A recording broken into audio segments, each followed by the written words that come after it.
Bien, vamos a empezar con el teorema fundamental del cálculo, que es un teorema que relaciona el cálculo diferencial con el cálculo integral. ¿De qué manera los relaciona? Pues el cálculo diferencial, según vimos el semestre pasado, maneja un concepto relacionado con las funciones llamado derivada de estas funciones. Y nosotros hemos manejado aquí dentro de nuestro curso, que se llama cálculo integral, otro concepto que es el que es área bajo la curva de una función. El teorema fundamental nos dice que tienen una relación estrecha. Hay una relación estrecha entre estos dos conceptos. ¿Y para qué nos va a servir esta relación? Pues para lo siguiente. Nosotros hemos visto cómo calcular estas áreas bajo la curva de las funciones mediante límites, ¿verdad? Que el límite también es un concepto del cálculo, el concepto fundamental del cálculo en cualquier parte. Entonces, mediante límites podemos nosotros calcular esta área bajo las curvas, pero al conocer esta relación, nosotros podemos calcularlo ya no mediante estos límites, sino mediante el uso de este teorema, ¿verdad? De esta relación.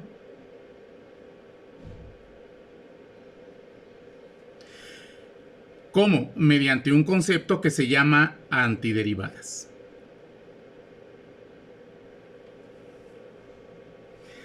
Y mediante antiderivadas podemos calcular estas áreas bajo las curvas de manera en muchas ocasiones más fácil que mediante límites, y en otras ocasiones el cálculo mediante antiderivadas es el único posible, puesto que mediante límites es imposible, por no existir la fórmula correspondiente de límites según la forma de la función. Vamos a recordar esto ahorita, ¿verdad? Rápidamente lo que hemos estado viendo.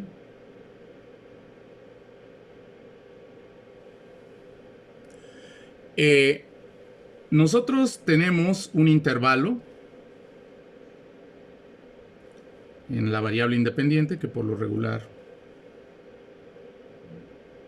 denominamos X. Y nos interesa saber esta área, ¿verdad? Bajo la curva que es gráfica de una función f de x. En general lo vamos a manejar así. Se le piden pues a la función que por lo pronto pues tenga ciertas condiciones de continuidad en este intervalo, ¿verdad? Entonces vamos a suponer que cumple esas condiciones. Entonces aquí hay una área determinada por el eje X, las dos rectas verticales correspondientes a cada una de las abscisas A y B, y la gráfica de la función, ¿verdad? Nosotros sabemos que no hay una fórmula directa para saber estas áreas, puesto que cada función es diferente. Y debido a esa situación,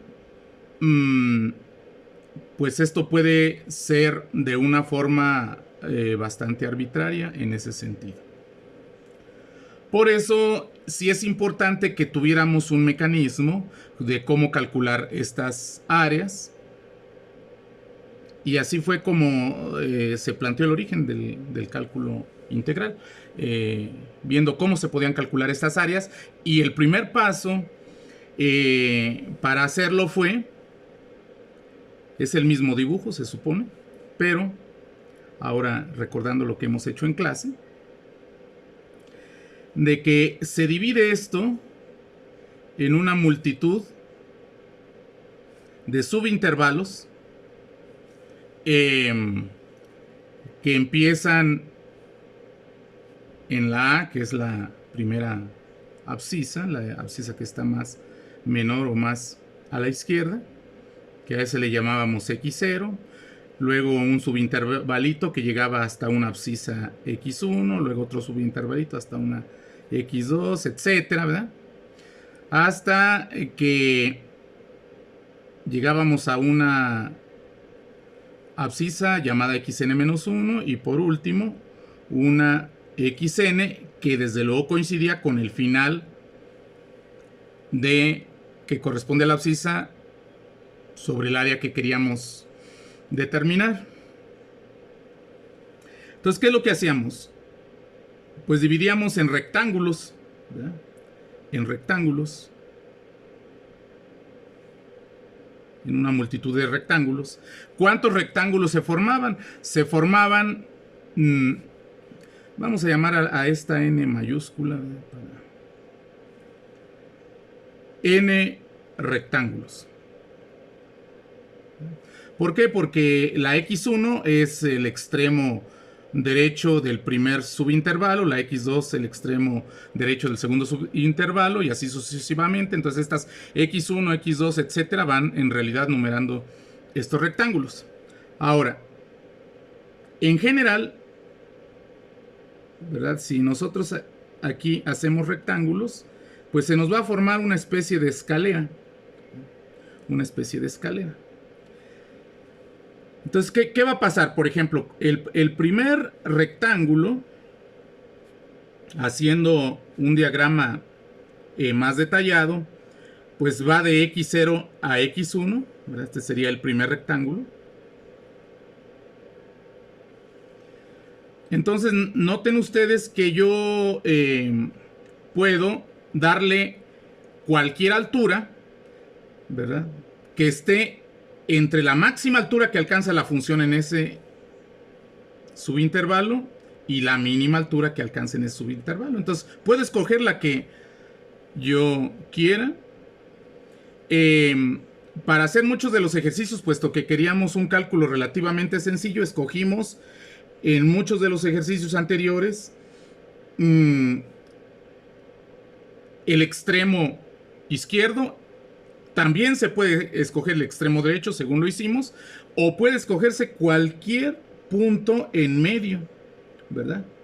Si la función, por ejemplo, es creciente. Pero cualquier punto en medio puede escogerse.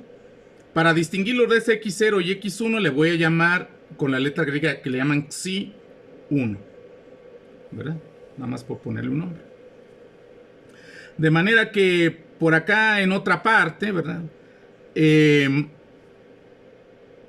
El subintervalo correspondiente, no sé cuál sea, le voy a llamar jésimo subintervalo.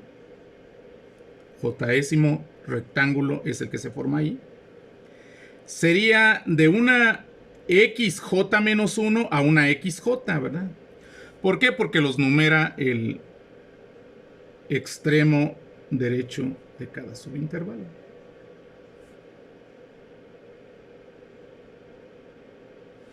Entonces pasaría esto, se formaría este rectángulo también con alguna xi que yo escoja de este jésimo subintervalo, ¿verdad? Voy a llamarle a este punto xi j, ¿verdad?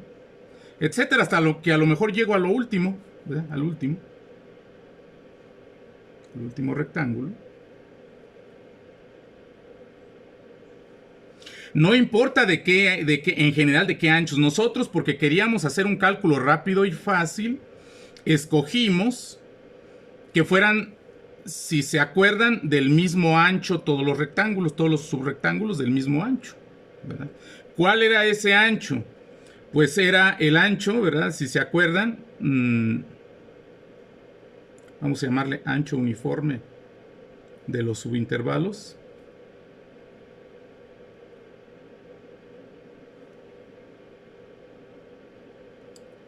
Le llamamos delta X a delta X, ¿verdad? Le llamamos delta X nada más, porque era igual para todos, pero si recuerdan era B menos A sobre N. Es decir, la longitud total del intervalo de AB entre el número de rectángulos que yo voy a dividir, que son N en general, ¿verdad? N mayúscula, ese N ya dijimos que puede ser 3, 4, 1000, 10,000, 1,000,000, lo que sea.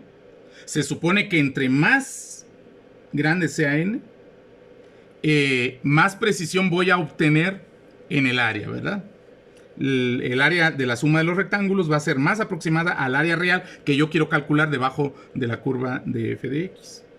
Entonces, aquí sería xn menos 1, aquí xn. Aquí escogería yo un xi n, ¿verdad? Que estaría por aquí, ¿verdad? De altura. Entonces, el rectángulo correspondería a este, aquí, con esta altura. Que como les digo, puedo escoger el del extremo derecho, el del extremo izquierdo, el que yo guste, ¿verdad?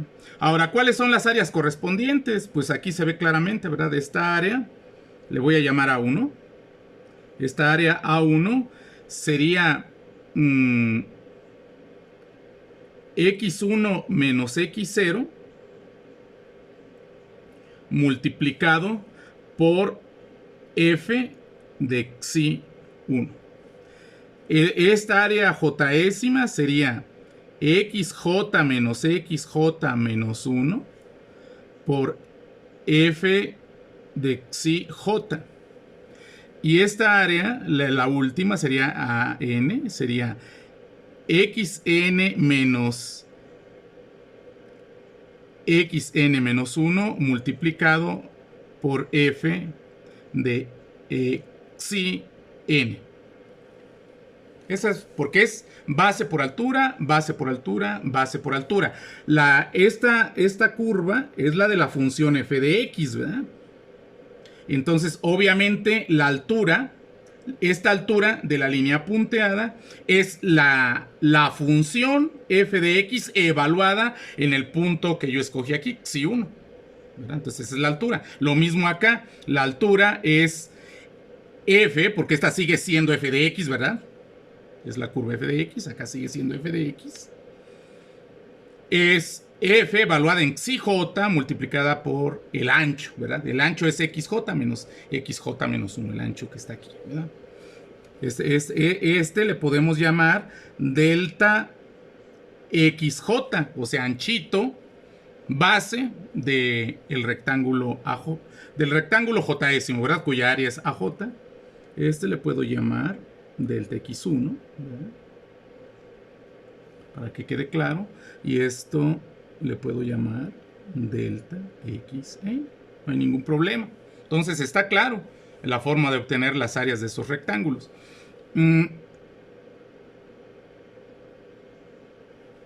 Entonces, todas esas áreas yo las voy a sumar. Nosotros ya lo hemos visto. Que entonces voy a llamarle, como es suma, S, la suma, le voy a llamar suma enésima, ¿verdad? Porque son n rectángulos. Con esto querría decir yo suma de n rectángulos. De n rectangulitos, ¿verdad? Hasta le voy a poner rectangulitos para que me quede claro, ¿verdad? Que es cada uno de estos rectangulitos en los que yo dividí el área principal que quiero calcular. Esa suma ya hemos visto en clase que se representa de esta manera. Sumar desde el rectángulo número 1 hasta el número n las áreas, ¿verdad? Entonces sería AJ. Esta notación ya dijimos que no nos va a asustar, porque en realidad, ¿qué quiere decir? Quiere decir A1 más A2, etcétera, etcétera, hasta AN. Es lo que quiere decir. La J toma el valor 1, 2, hasta que tome el valor N. Ahora, Esto también, entonces, como AJ tiene esta fórmula, ¿verdad? Esta fórmula. Entonces puedo escribirla también como la sumatoria, se llama sigma mayúscula este signo, de J igual a 1 hasta N, porque siguen siendo N áreas, pero ya voy a poner esta simbología, ¿verdad?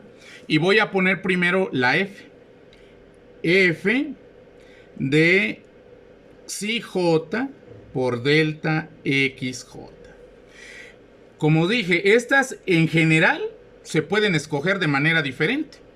Nosotros todas las escogimos igualitas en los ejemplos de clase para facilitarnos el cálculo, ¿verdad?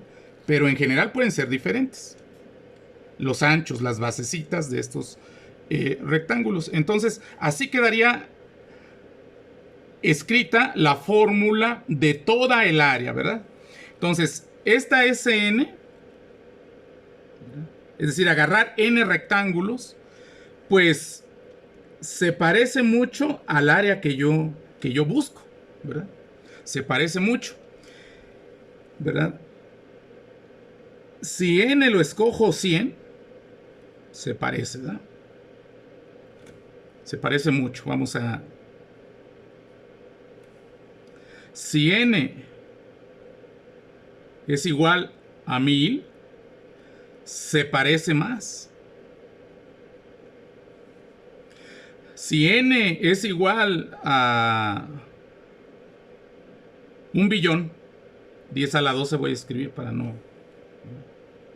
a 1.000.000.000, se parece muchísimo más, etcétera.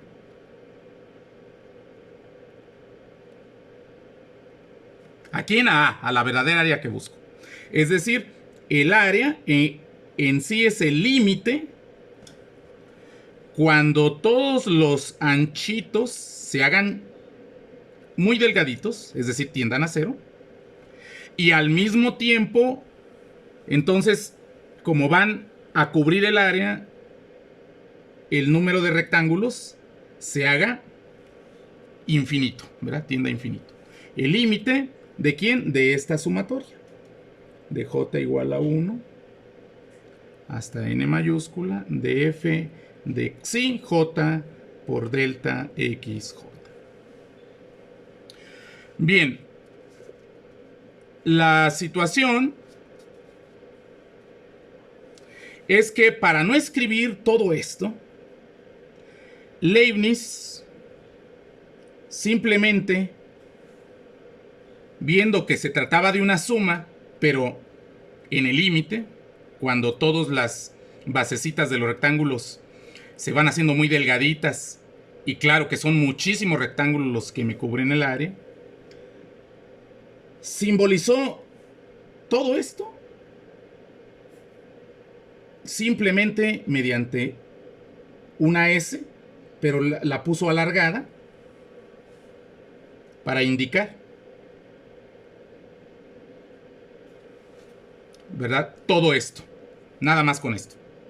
Entonces, debe quedar claro que cuando yo vea este símbolo, y claro, indicando desde dónde hasta dónde, ¿verdad? En realidad se refiere a esta sumatoria en los extremos del intervalo en el cual yo voy a calcular el área. Entonces se escribe así. Precisamente las psi-jotas se fueron haciendo muchísimas, ¿verdad? Porque están en medio de cada rectángulo en general o en una orilla. Entonces la X, al tender la psi a infinito, la n infinito, y que son infinito números de xis, entonces en realidad esta se vuelve pues la X, ¿verdad? Porque ya se vuelve continua. Ya no es 1, 2, 3 hasta n, sino se vuelve continua. Y esta basecita se vuelve infinitesimal. Cuando es infinitesimal, entonces en lugar de ponerle con la D griega, que se llama delta mayúscula, se le pone con la D latina. Entonces,